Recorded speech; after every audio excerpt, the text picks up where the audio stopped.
अस्सलाम वालेकुम, welcome back to स्किलेज। मेरा नाम है हमज़ा ख़ान लोधी और आज हमारी HTML सीरीज़ की 7वीं क्लास होने जा रही है। तो चलिए स्टार्ट करते हैं।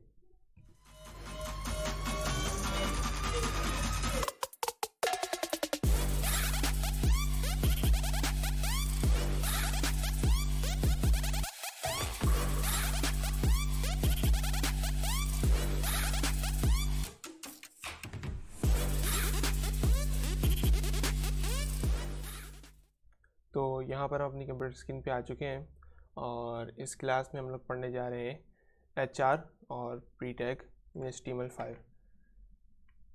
तो सबसे पहले थोड़ी सी थ्योरी पढ़ लेते हैं जो मैंने यहाँ पर लिखी है, और ये जो नोट्स मैंने तैयार किए हैं ये आपको नीचे डिस्क्रिप्शन बॉक्स में मिल जाएंगे, तो आप वहाँ से जाके इसको एक्सेस कर सकते हैं।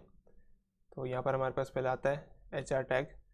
तो यहाँ पर मैंने लिखा है दी HR, जो कि एक ऑटो क्लोज टैग है। ये देखें, HR इसका ना कोई ओपनिंग है ना क्लोजिंग है, एंगल ब्रैकेट HR और क्लोज। तो HR tag HTML element is use to create a horizontal line in an HTML page. तो बेसिकली ये जो HR टैग है ये हॉरिजॉन्टल लाइन लगा देता है एक हमारे पेज में। जैसे हम लोग कोई भी कंटेंट लिख रहे हैं तो हमें एक लाइन चाहिए हॉरिजॉन्टल, तो वो एक हॉरिजॉन्टल ऐसे लाइन लगा देता है। तो हॉरिजॉन्टल लाइन के लिए हम लोग HR टैग इस्तेमाल करते हैं। बेसिकली ये 1 पिक्सल की लाइन होती है, इसकी जो हाइट होती है 1 पिक्सल की होती है, और इसकी विड्थ जो है वो जहाँ पर आप लगाएंगे उस डिव की या बॉडी की जितनी विड्थ होगी उसके हिसाब से ये लाइन लगेगी। तो यहाँ पर मैंने लिखा है it is often use to separate sections of a page. तो यहाँ पर ये जो सेक्शंस है उनको सेपरेट करने के लिए होता है एक पेज में। तो यहाँ पर ये देखें इस तरह कुछ हमारा जो HR है हॉरिजॉन्टल लाइन वो थोड़ा इस तरह का दिखता है। तो यहाँ पर मैंने कुछ कोड लिखा हुआ है। तो ये तो हमारी बेसिक बॉयलर प्लेट है और ये हमारा बॉडी टैग है, ये यहाँ से ओपन हो रहा है और ये यहाँ पर क्लोज हो रहा है। तो इसके अंदर हमने सबसे पहले जो है यहाँ पर एक H1 लिया जिसके अंदर हमने स्केलेज लिखा है, और उसके बाद हमने यहाँ पर एक हॉरिजॉन्टल लाइन लगाई है, और उसके बाद हमने यहाँ पर एक पी टैग ओपन किया है और यहाँ पर हमने पी टैग क्लोज किया है। तो यहाँ पर ये HR टैग जो है यहाँ पर लगा हुआ है, इसका इस्तेमाल यहाँ पर एक हॉरिजॉन्टल लाइन के लिए होता है। यहाँ पर हॉरिजॉन्टल एक लाइन आ जाती है। तो जब हम प्रैक्टिकल करेंगे तो आपको और अच्छे से समझ आएगा। तो इसके बाद हमारा आ जाता है प्री टैग। तो यहाँ पर मैंने लिखा है दी प्री HTML एलिमेंट, जो हमारा प्री टैग है। देखिए इसका ये ओपनिंग टैग है, ये कुछ इस तरह दिखता है। यहाँ पर मैंने लिखा है ये प्री टैग, बीच में हमारा कंटेंट आता है और यहाँ पर ये क्लोजिंग टैग है। तो the pre HTML element is use to define pre formatted text. तो ये क्या करता है, जो हम लोग खुद से इसमें फॉर्मेट करेंगे वो टेक्स्ट हमारा डिस्प्ले होगा। मिसाल के तौर पे मैं प्री टैग ओपन करता हूँ और इसके अंदर मैं पैराग्राफ लिखता हूँ। तो मैंने आपको पिछली वीडियो में बताया था कि हमारे HTML एलिमेंट में जब हम प्री टैग ओपन करते हैं, मेरी बात पे गौर कीजिएगा कि मैंने यहाँ पर प्री टैग नहीं पी टैग बोला है, पैराग्राफ यानी कि जब हम पी टैग ओपन करते हैं तो उसके अंदर हमारा जो हम कंटेंट लिखते हैं उसमें एक से ज़्यादा स्पेस नहीं दे सकते हम लोग। तो उसके लिए हम लोग HTML एंटिटीज़ का इस्तेमाल करते हैं, जो मैंने प्रीवियस वीडियोज़ में आपको पढ़ाया है। तो प्री टैग का क्या इस्तेमाल है कि जहाँ पर हम जो भी पैराग्राफ लिखेंगे या जो भी कंटेंट लिखेंगे उसको हम जिस तरह यहाँ पर फॉर्मेट करेंगे उसी तरह एज इट इज़ ब्राउज़र पर डिस्प्ले हो जाएगा। अगर यहाँ पर हम लोग 10 स्पेस भी देते हैं 2 वर्ड्स के दरमियान तो 10 स्पेसेस भी यहाँ पर डिस्प्ले हो जाएंगी। तो प्री टैग का ये एक बहुत अच्छा बेनिफिट है। तो यहाँ पर मैंने लिखा है दी text inside a pre element is displayed in a fixed width font usually Couriers and it preserves both space and line breaks। तो ये वही बात लिखी जो मैंने आपको भी बताया कि जैसे हम कंटेंट डिस्प्ले कराना चाहते हैं हम उसी तरह यहाँ पर कोड में ही फॉर्मेट कर लेते हैं उसको, अपने कंटेंट को, तो वो एज इट इज़ डिस्प्ले हो जाता है। तो मैं यहाँ पर आपको दिखा भी देता हूँ। ये देखिए मैंने एक बेसिक बॉयलरप्लेट यहाँ पर लिखी हुई है जिसके अंदर मैंने टाइटल में स्केलेज लिखा है और ये हमारा बॉडी टैग ओपनिंग और ये हमारी क्लोजिंग है। इसके अंदर मैंने अभी डायरेक्ट प्री टैग अपना इस्तेमाल किया है, ये इसका ओपनिंग है और यहाँ पर इसका क्लोजिंग है। इसके अंदर हमने यहाँ पर एक पैराग्राफ लिखा है यहाँ पर। तो इस देखिएगा मैंने लॉरम लिखा है और उसके बाद मैंने इंटर मार्क किया, यहाँ पर कुछ टैब्स देके यहाँ पर मैंने अपना दूसरा वर्ड लिखा है इप्सम, और उसके बाद मैंने यहाँ पर कंटिन्यूस जाके इंटर करके उसको थोड़ा मैं इंडेंट करके आगे यहाँ पर मैंने अपना एक और वर्ड लिखा है। उसके बाद मैंने यहाँ पर एक और इंटर मार के यहाँ पर मैंने कुछ 2 वर्ड्स लिख के और फिर मैंने इस तरह ये टेक्स्ट अपना लिखा है। तो जैसे मैंने यहाँ पर फॉर्मेट किया है सेम एज इट इज़ ये ब्राउज़र पे डिस्प्ले हो जाएगा। तो एक प्री टैग का ये फ़ायदा है कि हमें यहाँ पर HTML एंटिटीज़ का इस्तेमाल नहीं करना पड़ता। तो अभी हम इसको प्रैक्टिकल करते हैं तो आपको अच्छे समझ आ जाएगा। तो मैं यहाँ पर अपने कंप्यूटर स्क्रीन पे आ गया हूँ, डेस्कटॉप पे आ गया मैं यहाँ पर, और यहाँ पर मैं अपने इस फोल्डर को VS कोड में ओपन कर लेता हूँ।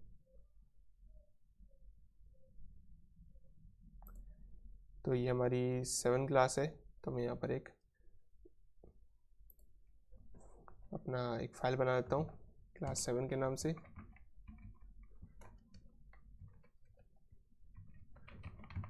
और ये हमारी जो है फाइल एक्सटेंशन है HTML, और ये हमारा फाइल का नेम है।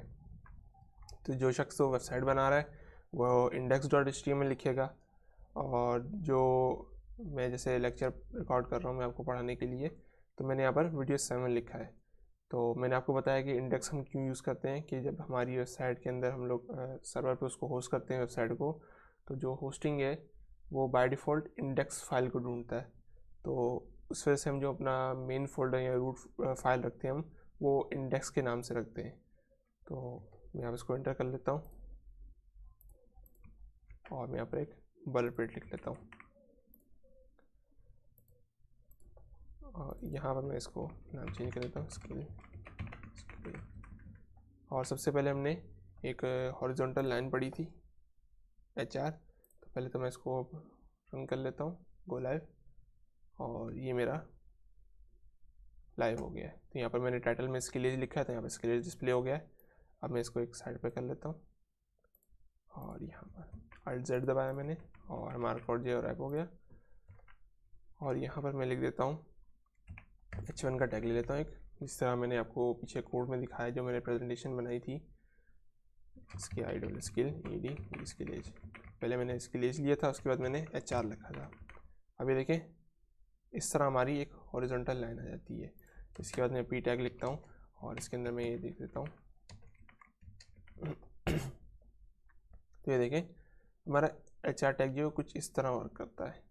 देखें 1 पिक्सल की इसकी हाइट है, और विड्थ जो है आपके डिव की जितनी विड्थ होगी, यहाँ डिव मैंने अभी भी आपको पढ़ाया नहीं है, तो बॉडी की जितनी विड्थ होगी आपकी, जो आपका बॉडी मेन टैग है जिसके अंदर हम लोग कंप्लीट HTML लिख रहे होते हैं, तो इसकी विड्थ जो है वो ब्राउज़र का 100% है। तो इसलिए ये जो लाइन है ये कंप्लीट लगी है। अगर हमारे पास P टैग या कोई और टैग होता तो उसके अंदर हम लोग लगाते तो उसके हिसाब से लगती है। अगर मैं यहाँ पर HR लगाऊँ, ये देखें इसकी विड्थ भी फुल है, इसलिए इसने यहाँ पर भी फुल लाइन ली है। तो यहाँ से मैं हटाता हूँ। तो जब हम CSS पढ़ेंगे तो आपको और बेटर समझ आएगा कि विड्थ किस चीज़ की कितनी होती है। अभी अगली नेक्स्ट क्लासेस में मैं आपको जो डेवलपर टूल बार होते हैं ब्राउज़र के वो भी पढ़ाऊँगा, ताकि आपको पता चले कौन सी चीज़ किस विड्थ की आप कैसे चेक कर सकते हैं।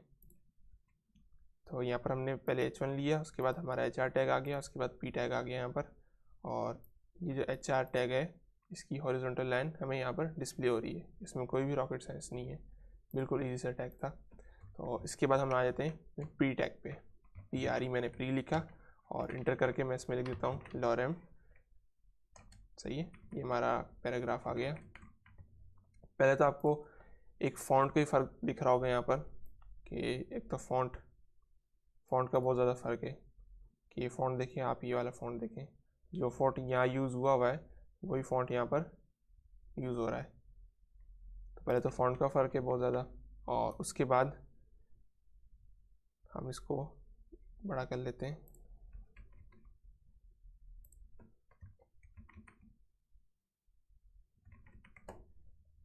मैं इसको बड़ा कर लेता हूँ क्योंकि प्री टैग है तो इसको अलाइन करना बहुत ज़रूरी है। देखिए मैं यहाँ से स्पेस एक तो हटा लेता हूँ। सही, और ये हमारा प्री टैग है। मैं इसको थोड़ी देर के लिए ऑफ कर देता हूँ, मान लिया। और मैं यहाँ पर एक कमेंट लगा देता हूँ प्री टैग, और ये हमारा HR टैग हो गया। सही।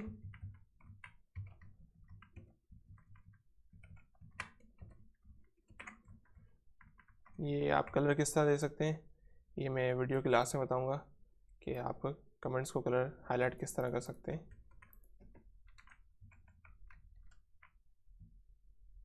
यहाँ से हम थोड़ा सा इसको अलाइन कर लेते हैं। अब मैं अपने ब्राउज़र में आता हूँ तो हमें हमारा कुछ जो टेक्स्ट है प्री टैग का वो ये वाला है। तो यहाँ पर हमें कुछ बिल्कुल स्ट्रेट दिख रहा है। यहाँ पर देखें, इसमें कोई भी देखें इस तरह चल रहा है। और अगर मैं यहाँ पर प्री टैग में अपने कोई टेक्स्ट डालता हूँ, यही टेक्स्ट कॉपी हम लोग कर लेते हैं। यहाँ से कॉपी करके मैं इसको यहाँ पेस्ट कर देता हूँ। देखें ये बिल्कुल आगे तक नहीं जा रहा है। देखें इसकी जो पी टैग की जो विड्थ है वो यहाँ तक है, जहाँ तक हमारी HR लाइन आ रही है, इसलिए यहाँ से ये इंटर ले लिया इसने, नीचे आ गया। लेकिन जो हमारा प्री टैग है जैसा हमने यहाँ पर फॉर्मेट किया है वो बिल्कुल एज इट इज़ ही चल रहा है, आगे तक जा रहा है। तो हम इसको यहाँ पर थोड़ा फॉर्मेट कर लेते हैं। सबसे पहले तो यहाँ से इसकी स्पेसिंग हटा लेते हैं। हमने स्पेसिंग हटा ली। आप ब्राउज़र में देखें यहाँ से स्पेस हट गई है, बिल्कुल इसके इक्वल आ गया है।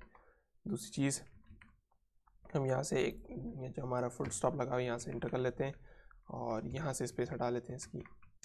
सही है, ये देखें फुल स्टॉप और ये स्पेस हट गई और यहाँ से नीचे आ गया। अगर मैं अब यहाँ से इसको या फिर यहाँ पर हमारी एक स्पेस है ना, यहाँ पर मैं आपको दिखाता हूँ, यहाँ पर हमारी एक स्पेस है। अगर मैं यहाँ पर स्पेस देता हूँ, हमारी एक स्पेस पहले से लगी हुई है और 1 2 3 4 5 6 7 8 9 10।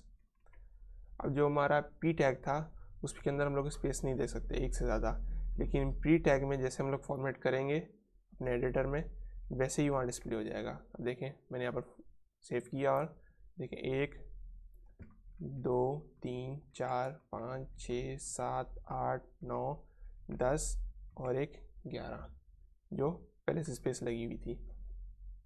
मैं आपको VS कोड में गिन के दिखा देता हूँ। देखें 1 2 3 4 5 6 7 8 9 10 और ये 11। सही। तो जैसे हम लोग यहाँ पर इसको फॉर्मेट करेंगे बिल्कुल एज इट इज़ ये फॉर्मेट होगा। अब ये देखें, अब मैं यहाँ से थोड़ा सा एक टैब दे देता हूँ। यहाँ से मैंने 1 2 टैब दे दिए और यहाँ से मैं इसको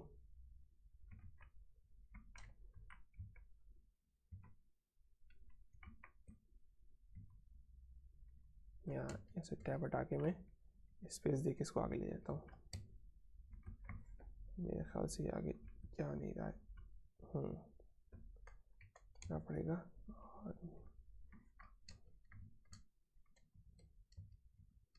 सही। और ये देखें मैंने इसको टैब दिया तो ये आगे आ गया। अब मैं यहाँ पर स्पेस यहाँ पर एक टैब दे देता हूँ, 2-3 टैब दे दिए मैंने। यहाँ पर कंट्रोलर सेव किया और ये देखें यहाँ से अलग हो गया। अब जो काम मैंने यहाँ किया है, अब मैं इसको यहीं से अगर कॉपी कर लेता हूँ, इस टेक्स्ट को कॉपी करने के बाद मैं पी टैग में जाता हूँ, पी टैग को भी ज़रा थोड़ा फॉर्मेट कर लेते हैं, एंटर मार के नीचे ले आता हूँ। और अगर मैं ये टेक्स्ट यहाँ पर पेस्ट करता हूँ, मैंने यहाँ से इसको सिलेक्ट किया, हटा के यहाँ पेस्ट कर दिया मैंने। देखें मैं इसको यहाँ जाता हूँ, यहाँ और यहाँ से मैं इसको टैब दिया मैंने एक और एक स्पेस दी थी। देखिए देखो यहीं से एक टैब और एक स्पेस बिल्कुल इक्वल हो गया इसके। अब मैं यहाँ से 11 जो हमारी 11 स्पेस दी थी हमने यहाँ पर, एक बाय डिफ़ॉल्ट थी 1 2 3 4 5 6 7 8 9 10 स्पेस हमने यहाँ से दे दी और कुछ टैब हमने यहाँ से दिए थे, तो यहाँ से मैंने टैब दे दिए इसको। देखिए बिल्कुल इसके इक्वल आ गए, एक स्पेस का फ़र्क है बस। मैं एक स्पेस हटा देता हूँ। सही है, मैंने कंट्रोलर सेव किया और मैं अब अपने ब्राउज़र में आ गया। देखें इसको कोई भी फ़र्क नहीं पड़ा। मैं यहाँ से रिफ्रेश भी कर लेता हूँ इसको भी शायद। देखें P tag as it is जैसे ब्राउज़र में आना चाहिए लाइन बाय लाइन वैसे ही आ रहा है, इसको कोई भी फ़र्क नहीं पड़ा। लेकिन जो प्री टैग है हमारा वो बिल्कुल जैसा हमने यहाँ पर लिखा है वैसे ही यहाँ पर डिस्प्ले हो रहा है। और जो यहाँ पर फ़ॉन्ट हमने यूज़ किया है VS कोड के अंदर, हमारा राइटिंग फ़ॉन्ट है, वही फ़ॉन्ट यहाँ पर डिस्प्ले भी हो रहा है। लेकिन पी टैग में ऐसा नहीं है। पी टैग में हमने जो यहाँ पर फ़ॉन्ट यूज़ किया है वो फ़ॉन्ट नहीं इस्तेमाल हो रहा है यहाँ पर। जो ब्राउज़र का बाय डिफ़ॉल्ट फ़ॉन्ट है वो यूज़ हो रहा है यहाँ पर। तो ये थोड़ा सा डिफरेंस है पी टैग और प्री टैग में। पी टैग यानी कि पैराग्राफ, और pre tag PRE pre tag. तो ये छोटा सा डिफरेंस था पी टैग और प्री टैग में। हमने आज क्या पढ़ा? HR टैग पढ़ा और प्री टैग पढ़ा। तो मुझे उम्मीद है कि मैंने आपको जो आज पढ़ाया वो आपको बहुत अच्छे से समझ आया होगा। और अगर कोई कन्फ्यूजन रह गई है, वैसे तो ये बिल्कुल आसान थे। HR टैग हॉरिजॉन्टल लाइन थी, और प्री टैग जो हमारा जो भी फॉर्मेट हमने जिस तरह करना होता है, जिस तरह दिखाना होता है, डिस्प्ले कराना होता है, उसको वो हम टेक्स्ट यहाँ पर लिख लेते हैं अपना कंटेंट, और एज इट इज़ ब्राउज़र में डिस्प्ले हो जाता है। तो कोई मुश्किल नहीं था। अगर इसके बावजूद भी आपको कोई कन्फ्यूजन है, या मैं हो सकता है पढ़ाने में रह गई हो कन्फ्यूजन, तो आप नीचे कमेंट बॉक्स में कमेंट कर सकते हैं। तो मैं आपके कमेंट का ज़रूर रिप्लाई करूँगा, आपकी कन्फ्यूजन दूर करने की भरपूर कोशिश करूँगा। और वीडियो पसंद आई तो लाइक कीजिए, अपने दोस्तों के साथ शेयर कीजिए, ताकि जो लोग वेब डेवलपमेंट पढ़ना चाहते हैं वो इससे मुस्तफ़ीद हो सकें। और हमारी अगली वीडियो जो है वो इमेज टेक पे होने वाली है, तो उसे देखना ना भूलें। और चैनल को सब्सक्राइब करें, बेल आइकन को दबाएं, ताकि हमारी आइंदा आने वाली वीडियोस का जो नोटिफिकेशन है वो अब तक बर वक्त पहुँच सके। अपना बहुत बहुत ख्याल रखिएगा। तब तक के लिए अल्लाह हाफिज़।